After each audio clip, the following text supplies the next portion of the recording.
أصحاب تقالي قاعد مانو ما كستأجوك تان رمضان ونك رمضان مبارك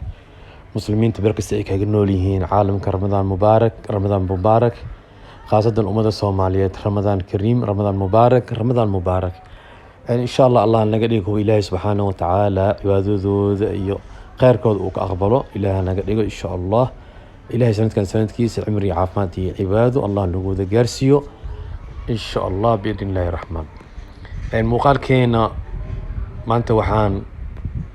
كسو قادن دونا أما kooxda Chelsea ee ka dhisan dalkaasi caraga Ingiriiska kana ciyaarta Premier League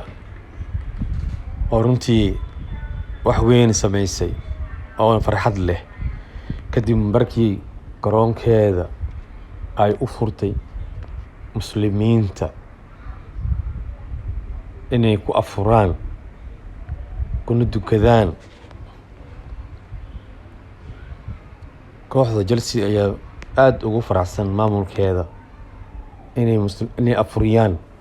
muslimiinta ku nool London dalkaas Ingiriiska runtii page-keeda ama website-keeda ay ku soo qoreen waan ku faraxsanahay waana soo dhaweyneynaa inaan noqon kooxihii ugu horeeyay ee dalka Ingiriiska ka dhisan inay afur u sameeyaan dadka islaamka ah ee bishan barakeysan Soomaaliya aad ayaan ugu faraxsanahay waxay ku soo qoreen page-keeda ku soo qoreen macnaha ayaga xirmaa ka wadaano laakiin muslimiinta ama caalamka muslimiinta dhan waxa farxad u ah in gaaladii Ilaahay subxaanahu wa ta'ala uu ku sameeyay isbedel ku sameeyay saamada ogna taariikhda in ciyaartooyda qaarkood soonka loo diidi jiray hadii soon ay soomaan in maartay ganaaxyo haddana Ilaahay wuxuu qadiray subxaanahu azza wa jalla in garoonkii lagu sameeyo afur la sameeyo inta sooman oo imaan karta ama inta meesha ka dhow inay ku afuraan meesha garoonka dhexdiisa in lagu adimo ونمع إلهي سبحانه وتعالى أكتيس كوين محيا لميل أن إلهي سبحانه وتعالى لغو حسين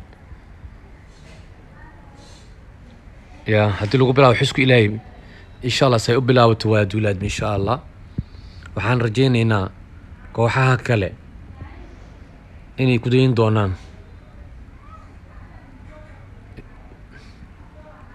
حيا البشر رمضان وبالوين شهر العبادة شهر الرحمة شهر المغفرة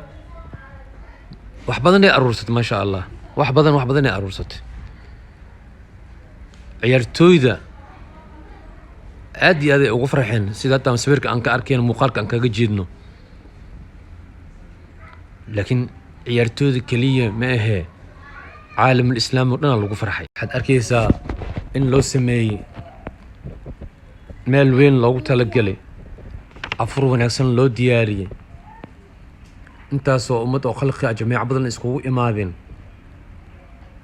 wax weyn waay aad iyo aad u weyn